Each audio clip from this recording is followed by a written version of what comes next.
Allez, bienvenue dans cette nouvelle vidéo. Dans cette nouvelle vidéo, on va apprendre comment travailler son profil investisseur. Exactement, c'est indispensable, surtout quand on veut investir. Et je pense aujourd'hui, de plus en plus, on pose le décor. On est en 2023, les temps changent. Exactement.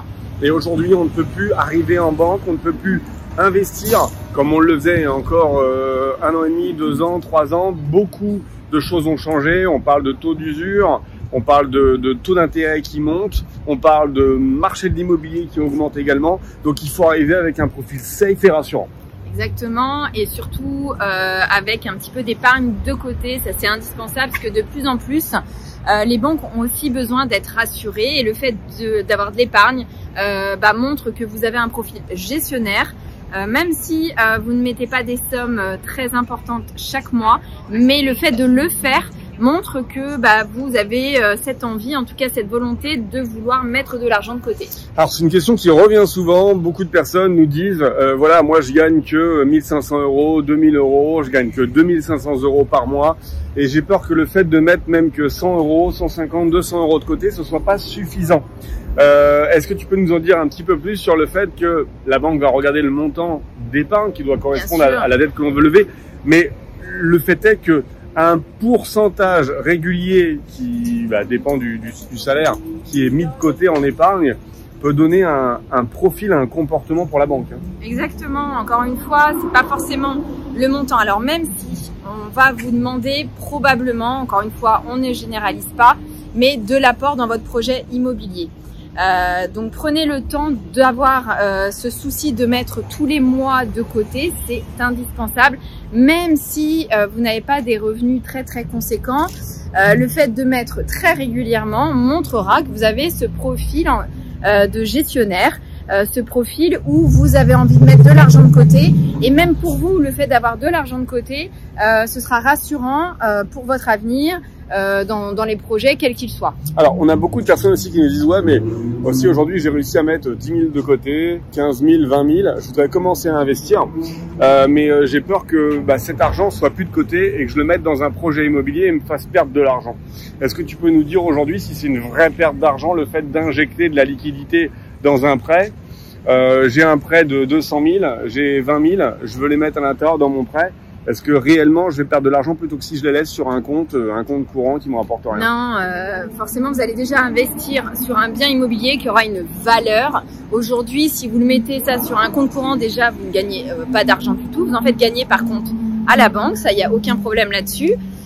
Et puis quand on voit la rémunération des taux d'épargne, même si encore une fois, il vous faut de l'épargne de côté pour pouvoir justement gérer les aléas, des choses que vous n'avez pas forcément prévues dans le quotidien, mais également pour les investissements que vous allez faire, de façon à pouvoir pallier à ces aléas en prenant et en piochant justement dans cette épargne. Mais en tout cas, le fait de vous dire, je sais pas, moi je dis une bêtise, j'ai 50 000 euros de côté, il va falloir mettre 15 000 ou 20 000 dans un projet immobilier, c'est pas une mauvaise chose. Quand on voit l'inflation aujourd'hui, quand on voit ce que rapporte l'épargne et encore une fois, vous allez investir sur vous, investir sur un bien immobilier.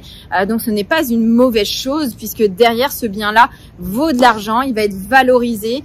Et puis, c'est surtout qu'il est censé vous rapporter de l'argent chaque mois si vous avez bien investi avec la bonne stratégie. Il est clair qu'aujourd'hui, si vous avez même que 15 000 ou 20 000 de côté, si vous laissez sur un compte, on parle d'inflation en ce moment à 6%, 7%.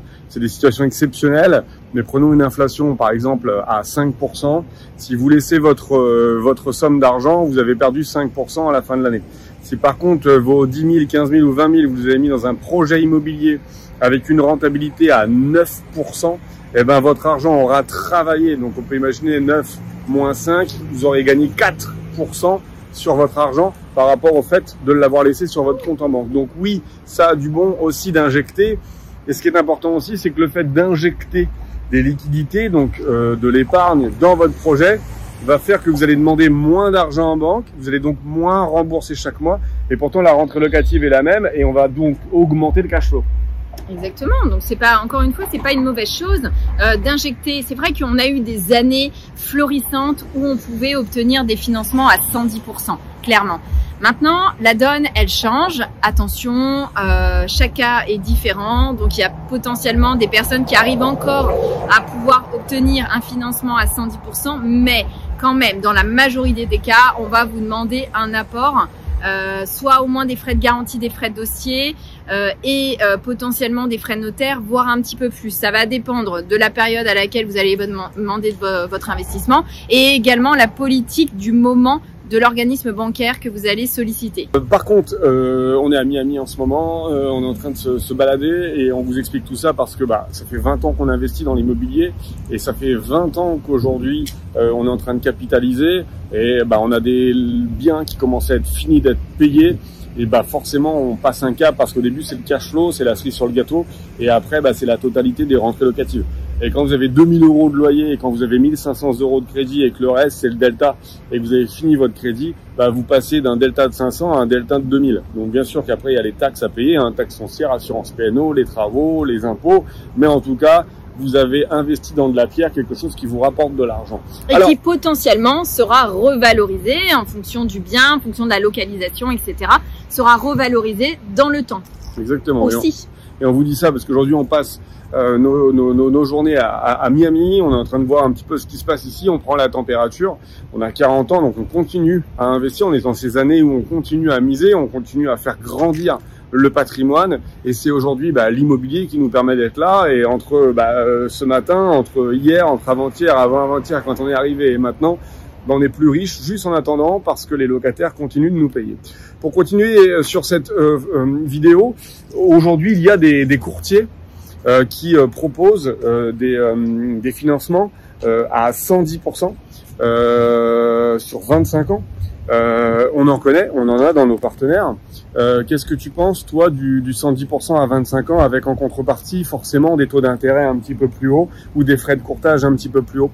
Est-ce que c'est une solution bis? Est-ce que c'est une solution à étudier ou à mettre complètement de côté? Pour moi, c'est une solution à étudier en fonction des objectifs à atteindre, en fonction aussi de la situation de la personne. Encore une fois, même si vous avez des frais de courtage, forcément, ça se rajoute. Maintenant, ils vont être lissés sur une durée relativement longue, donc ça représente pas énormément.